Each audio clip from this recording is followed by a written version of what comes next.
இந்த மாதிரி சமணம் போட்டு உட்கார்றதுக்கும் சரி, குத்த வச்சு உட்கார்றதுக்கும் சரி, இல்ல ஒரு சேர்ல இருந்து ஈஸியா எழும்புறதுக்கும் சரி, இந்த மாதிரி நிறைய ஆக்டிவிட்டீஸ்க்கு நம்மளோட இடுப்பு ஈஸியா மூவ் ஆகுறது ரொம்ப ரொம்ப முக்கியம். அந்த மாதிரி இடுப்பு மூவ்மெண்ட் ஈஸியா வர்றதுக்கு நம்ம இந்த வீடியோல ஒரு 5 ஈஸியான எக்ஸசைஸ் சொல்லப் போறேன். அதுவுமே நீங்க படுத்தபடியே பண்ணலாம். இது பண்றதோட எஃபெக்ட் நீங்க டெய்லி பண்ணீங்க அப்படின்னா, நிச்சயமாவே உங்களோட இடுப்பு லூஸ் ஆகுறத நீங்க ஃபீல் பண்ண முடியும். ஸோ இந்த உடற்பயிற்சிகள் எல்லாம் உங்களுக்கு சொல்லிக்கிட்டு இருக்கேன். நான் பிசியோதெரபிஸ்ட் அரவிந்த். வாங்க வீடியோக்குள்ள போகலாம். இதுல ஃபர்ஸ்ட் எக்ஸசைஸ் ஹிப் ரொட்டேஷன். 2 கையை இப்படி பிரிச்சு வச்சுக்கோங்க. 2 காலையும் ஒண்ணா வச்சுட்டு இப்படி 2 சைடுமே நம்மளோட ஹிப் ஜாயிண்ட்டை ரொட்டேட் பண்ணணும். ஸோ 10 முறை இது மாதிரி நம்ம ரொட்டேட் பண்ணுறது மூலயமா நம்மளோட ஹிப் ஜாயிண்ட் வந்து ஃப்ரீயாக ரொட்டேட் ஆகிடும். ஸோ நிறைய பேரால் இந்த மாதிரி பண்ணும்போது அப்படியே இப்படி போயிடுவாங்க. ஏன்னா அந்த அளவுக்கு அவங்களோட மசில்ஸ் எல்லாமே டைட்டாக இருக்கும். ஸோ இப்படி உங்கள் உடம்போடு சேர்ந்தாதான் இந்த கால் கீழே படுது அப்படின்னா அந்த அளவுக்கு உங்கள் இடுப்பு டைட்டாக இருக்குன்னு அர்த்தம். ஸோ நீங்கள் எவ்வளோ போகுதோ அவ்வளோ தூரம் டெய்லியும் ப்ராக்டிஸ் பண்ணுறது மூலயமா உங்களோட இடுப்பு ரொட்டேஷன் மூமெண்ட்ஸ்க்கு ஈஸியாக இருக்கும். ஸோ அடுத்த எக்ஸசைஸ். ஸோ காலை மடித்து 2 பாதத்தையும் இப்படி வச்சு காலை நல்லா வைடாக வச்சுக்கோங்க. வச்சுட்டு ஸ்லோவாக உங்கள் ஹிப்பை இப்படி ரைஸ் பண்ணி பிடிச்சோம் அப்படின்னா நம்மளோட ஹிப் ஃப்ளெக்ஸார் அப்படின்னு சொல்லக்கூடிய இடுப்புக்கு முன்பகுதி இருக்கக்கூடிய தசைகள் லூஸ் ஆகும். அதே சமயம் பின்னாடி இருக்கக்கூடிய க்ளூட்ஸ், பைரிஃபார்மிஸ் மாதிரியான மற்ற தசைகள் வந்து டைட் ஆகி ஸ்ட்ரென்த் ஆகும். ஸோ ஒரே டைமில் ஸ்ட்ரெச்சும் பண்ணுறோம், ஸ்ட்ரென்தனிங்கும் பண்ணுறோம். ஸோ அதுக்கு இந்த ஒரு உடற்பயிற்சி உங்களுக்கு ஹெல்ப்ஃபுல்லாக அமையும். ஸோ இந்த எக்ஸசைஸை ஒரு 10 முறை இந்த மாதிரி தூக்கி பிடிச்சி கீழே விடலாம். அப்படி இல்லைனாலுமே 5 செகண்ட் ஹோல்டு பண்ணியுமே கீழே விடலாம். அதாவது மேலே தூக்கிட்டு 5 செகண்ட் 1 2 3 4 5 அப்படி ஹோல்ட் பண்ணிட்டு டவுன் பண்ணிடணும். ஸோ இந்த மாதிரியுமே நீங்கள் இந்த ஒரு உடற்பயிற்சியை பண்ணலாம். இது மாதிரி நம்ம ஒரு கால் அப்படி ஒரு கால் மேலே ஒரு கால் போட்டு இன்னொரு காலை நம்ம கையால் இப்படி பிடிச்சிக்கணும்.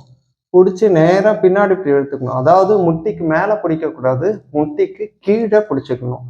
பிடிச்சிட்டு ஸ்லோவாக மேலே இழுத்தீங்க அப்படின்னா இந்த காலில் இருக்கக்கூடிய இந்த ஏரியாவில் ஸ்ட்ரெச் வந்து நமக்கு ஃபீல் ஆகும். ஸோ இது பைரிஃபார்மிஸ் அப்படின்னு சொல்லக்கூடிய ஒரு குறிப்பிட்ட தசையை ஸ்ட்ரெச் பண்ணுறதுக்கு யூஸ் ஆகும். இந்த மாதிரி ஹோல்டு பண்ணி ஒரு 20 செகண்ட் அப்படியே பிடிச்சிங்க அப்படின்னா அந்த மசில் நல்லா ரிலாக்ஸ் ஆகிடும். ஸோ இந்த எக்ஸசைஸை நீங்கள் தினமும் செய்யலாம். இதை வந்து 1லேருந்து 2 முறை பண்ணாலே போதும். இப்போ இந்த மாதிரி 20 செகண்ட் இப்படி பிடிச்சிட்டிங்கன்னா இது ஒரு முறை. ஸோ விட்டுட்டு அது மாதிரி 2 சைடுக்கும் பண்ணிக்கிறோம். இது மாதிரி இன்னொரு முறை திருப்ப ஃபர்ஸ்ட்ல இருந்து நம்ம பண்ணலாம்.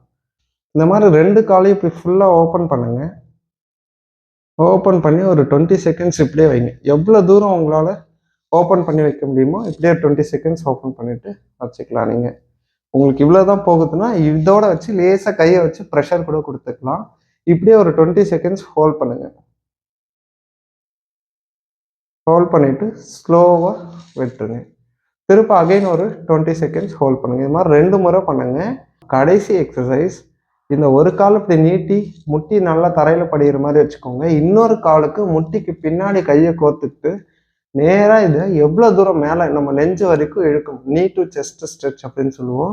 ஸோ எவ்வளோ தூரம் மேலே இழுக்க முடியுமோ இழுத்து இப்படியே பிடிச்சிக்கணும். நீங்கள் ஒரு சிலரால் 8வது கை பிடிக்கிறதுக்கு, முட்டியை பிடிக்கிறதுக்கு, ஸோ அவங்கெல்லாம் என்ன பண்ணலான்னா இது மாதிரி வந்து ஒரு டவல் யூஸ் பண்ணி முட்டிக்கு பின்னாடி இப்படி கீழே போட்டுக்கிட்டு டவல் யூஸ் பண்ணி இப்படி இழுங்க. முட்டியை இழுத்து நல்லா எவ்வளோ தூரம் மேலே இழுக்க முடியுமோ இழுத்து இப்படி பிடிச்சிக்கோங்க. ஸோ இப்படி இழுத்தீங்கன்னா தான் உங்களால் குத்த வச்சு உட்கார்றத ஈஸியாக உட்கார முடியும். ஸோ அதுக்கு இந்த ஒரு எக்ஸசைஸ் ரொம்ப ரொம்ப யூஸ்ஃபுல்லாக இருக்கும். ஸோ இந்த மாதிரி இழுத்துமே ஒரு 20 to 30 செகண்ட்ஸ் ஹோல்ட் பண்ணிக்கலாம். நீங்கள் இதில் முக்கியமான விஷயம், நீங்கள் இப்படி இழுத்து பிடிக்கும்போது இன்னொரு கால் இப்படி மடங்கி வரும். காரணம் என்னென்னா இடுப்புக்கு முன்னாடி இருக்கக்கூடிய ஹிப் ஃப்ளெக்ஸார் அப்படின்னு சொல்லுவோம். ஸோ அது வந்து டைட்டாக இருக்கும்போது இதை இப்படி மேலே இழுக்கும்போது இந்த காலம் கூடவே பாதி தூரம் மேலே வந்துடும். ஸோ இந்த மாதிரி நீங்கள் வராமல் தடுக்கிறதுக்கு இன்னொரு காலை நீங்களாவே கீழே அழுத்தி பிடிச்சிக்கணும். அதே மாதிரி இந்த சைடுமே நீங்கள் இப்படி இழுத்து பிடிச்சிக்கலாம். ஒருவேளை உங்களுக்கு ஷேட்டிகா பிரச்சனை இருக்குது, குறிப்பாக ஃப்ளெக்ஷன் இன்டாலரன்ஸ் இருக்குது, கால் அப்படி கொண்டு போகும்போது இடுப்பில் பயங்கரமாக வலிக்குது அப்படின்னா இதை நீங்கள் பண்ணாதீங்க.